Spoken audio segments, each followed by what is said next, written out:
किराएदार बेटा। उठ जा नालायक, सुबह के 8 बजने को है। तुझे एग्जाम नहीं देना क्या? थोड़ी देर और सोने दीजिए ना पापा।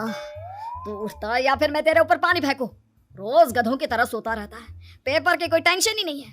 और एक हमारा समय था जब हम पेपर में फेल होने के डर से रात भर पढ़ा करते थे, सो ही नहीं पाते थे।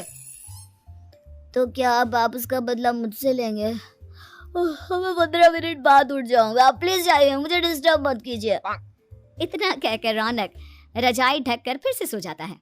तू वैसे नहीं मानेगा, रुक मैं अभी पानी लेकर आता हूँ। बस फिर क्या था, इतना कहकर वो भागते हुए बाथरूम में जाते हैं और पानी की एक बड़ी सी बाल्टी लाकर रौनक के ऊपर फेंक देते हैं। पानी पड़ते ही रौनक झट से उठ जाता है। ये आपने क्या किया पापा? अब तो उठेगा नहीं तो यही करना पड़ेगा ना। वैसे थैंक्स डैड, आपके कारण अब मुझे नहाने की भी जरूरत नहीं पड़ेगी। चलिए अब आप माँ से बोलकर मेरे कपड़े निकलवा दीजिए, तब तक मैं ब्रश कर लेता हूँ। वैसे कल ना आप एक काम और करना, नहलाने के साथ साथ मुझे ब्रश भी करवा देना। ये ब्रश करने में ना मुझे बहुत आलस आता है।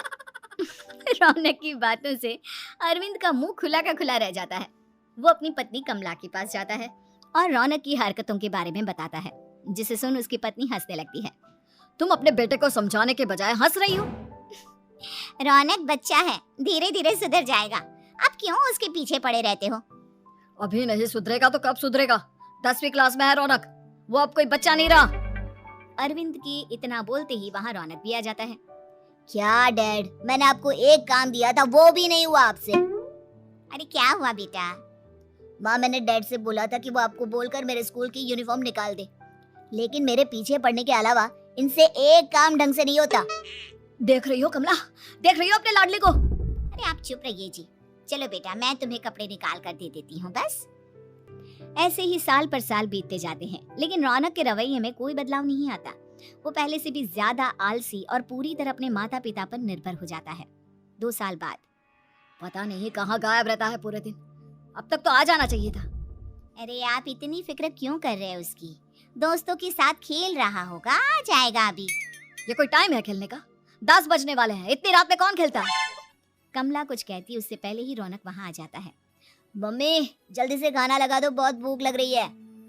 तुम्हें तब तक खाना नहीं मिलेगा जब तक तुम बता नहीं देते कि इतनी रात गए कहाँ से आ रहे हो। ओह प्लीज डैड, अब आप एसी पे प्रद्युमन बनकर मेरे सर पर बंदूक लेकर मत बैठ जाना।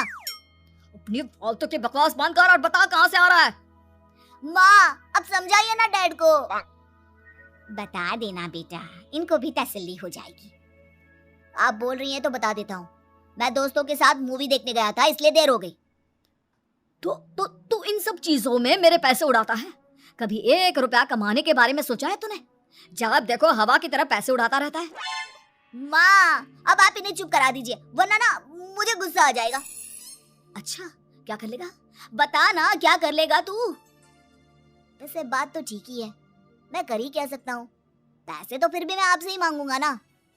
चलिए अब ये सब बात छोड़िए और मम्मी मेरे लिए खाना लगा दीजिए। अभी लगा देती हूँ बेटा। मैं बता रहा हूँ कमला, एक दिन ये ऐसे ही बिगड़ जाएगा। ओफो, आप क्यों इतना पीछे पड़े रहते हो मेरे बच्चे के? बात की बाद में देखेंगे, अभी आप शांति से उसे खाना खाने देंगे। अगले दिन, डैडी मुझे 10,000 रुपए चाहिए। हाँ? अब इतने पैसे क्यों चाहिए तुझे? डैड अब बिना सवाल किए कभी पैसे नहीं दे सकते क्या? जब तक तू बताएगा नहीं तुझे पैसे भी नहीं मिलेंगे। अरे अब आप अपने बेटे को पैसे भी नहीं दे सकते? नालायक, तेरी उम्र के लोग नौकरी करते हैं और एक तू है जो नौकरी करने का नाम ही नहीं लेता कभी।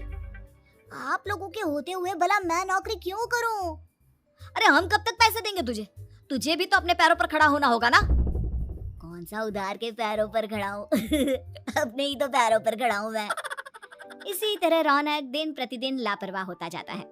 उसकी लापरवाही को देखते हुए अरविंद और कमला अपने बेटे की शादी कराने का फैसला लेते हैं और 1 महीने के अंदर अंदर ही रौनक की शादी मेघा नाम की लड़की से करा देते हैं। शादी के कुछ दिन बाद, रौनक मुझे एक अच्छी सी साड़ी चाहिए, आप ला दोगी ना? हाँ क्यों नहीं, कितने तक की आती है साड़ी? यही करीब 5,000 तक की। तुम चिंता मत करो, मैं आज ही डैडी से पैसे मांगकर तुम्हारे लिए साड़ी ले आऊंगा। आप कब तक ऐसे ही अपने पापा से पैसे मांगते रहेंगे? कोई अच्छी सी नौकरी क्यों नहीं कर लेते आप? अरे डैड के होते हुए मुझे नौकरी करने की जरूरत ही क्या है? पर आप ऐसे कब तक उनसे पैसे मांगते रहेंगे? कुछ आपको अपने दम पर भी तो करना होगा ना। अब तुम भी बाकी लोगों की तरह मुझे ज्ञान देना शुरू मत कर देना। साड़ी चाहिए ना तुम्हें, मिल जाएगी बस। इतना कहकर रौनक अपने पिता से पैसे मांगने चला जाता है। डैडी मुझे 5,000 रुपया चाहिए। अब 5,000 क्यों चाहिए तुझे? वो मेघा को साड़ी चाहिए थी। अरविंद आगे बिना कुछ कहे चुपचाप उसे पैसे निकाल कर दे देता है। कुछ दिन बाद तुम्हें नहीं लगता कमला, रौनक हम पर पहले से भी ज्यादा डिपेंड हो गया है? मुझे तो अब उसके भविष्य की चिंता होने लगी है। कल को हमें कुछ हो गया तो वो क्या करेगा? काश तुमने पहले ये सोच लिया होता तो आज हमारा बेटा इतना लापरवाह नहीं होता। तब मुझे कहाँ पता था कि मेरा लाड प्यार उसे इतना बिगाड़ देगा कि वो इस हद तक लापरवाह बन जाएगा। कोई बात नहीं, अभी भी देर नहीं हुई। मुझे पता है उसे कैसे सुधारा जा सकता है। कैसे? अरविंद कुछ कहता उससे पहले रौनक वहां आ जाता है और पैसों के लिए हाथ फैलाने लगता है। डैड मैं और मेघा बाहर घूमने जाना चाहते हैं। अरे वाह, ये आज सूरज कहाँ से निकला है? Dad please. अच्छा चलो अब मुद्दे की बात करो। मुझे अब 25,000 चाहिए। अब तुम्हें 1 रुपया भी नहीं मिलने वाला। अगर तुम्हें पैसों की इतनी ही जरूरत है तो कोई ढंग की नौकरी कर लो। मम्मी आप कुछ कहिए ना डैड को। बेटा वो गलत क्या बोल रहे हैं? ये सब हम तेरे भले के लिए ही तो कर रहे हैं। मम्मा मैंने बताया ना आपको, मुझे नहीं करनी कोई जॉब वॉब। तो ठीक है, निकल जाओ हमारे घर से। तुम्हारे जैसे लोगों के लिए मैंने ये घर खड़ा नहीं किया है। जितना ये घर आपका है ना उतना ही मेरा भी है। मैं कहीं नहीं जाने वाला। जाना तो पड़ेगा ही तुझे, क्योंकि अब मैं तेरा कोई भी खर्चा नहीं उठाने वाला। ठीक है मत उठाइए मेरा खर्चा, मैं अपने दम पर भी जी सकता हूँ। तो बेशर्मों की तरह अब तक यहाँ क्यों खड़ा है? अपना सामान ले और निकल जाए यहाँ से। रौनक पैर पटकते हुए वहां से चला जाता है। घर से निकालना जरूरी है क्या उसे? बिना पैसों के कौन रखेगा उसे किराए पर? अगर उसका भविष्य सुधारना है तो हमें अपने दिल पर पत्थर रखकर ये कदम उठाना ही होगा। दोनों बात कर रहे होते हैं कि रौनक अपनी पत्नी के साथ एक बड़ा सा बैग लेकर घर से निकल जाता है, लेकिन घर से बाहर उसे कोई भी मुफ्त में अपने घर किराए पर नहीं रखता। अंत में थक हार कर वो फिर से अपने घर चला जाता है। क्या हुआ? थोड़ी देर पहले तो दहाड़ते हुए घर से निकला था, अब क्या हुआ? नहीं रखा ना किसी ने तुझे किराए पर? डैड प्लीज, मैं कुछ दिनों में कोई अच्छी सी नौकरी शुरू कर दूंगा। आप तब तक तो हमें रख लीजिए प्लीज। सुबह से रात हो चुकी है लेकिन कोई हमें रखने को राजी नहीं है। अब आप ही बताइए, इतनी रात को मैं मेघा को लेकर कहाँ जाऊंगा? ठीक है, बहू की वजह से मैं तुझे घर पर रख रहा हूँ, लेकिन तू इस घर में एक बेटे की नहीं बल्कि एक किराएदार की हैसियत से रहेगा। 3 महीने हैं तेरे पास। इन 3 महीनों के अंदर अंदर मुझे तेरी पहली तनख्वाह हाथ में चाहिए, समझ गया? पक्का डैड, इन 3 महीनों के अंदर अंदर तो कोई बढ़िया सी नौकरी ढूंढ ही लूंगा मैं। ऐसे ही धीरे धीरे समय बीतने लगता है और अरविंद के दिए 3 महीनों में से 2 महीने बीत चुके होते हैं।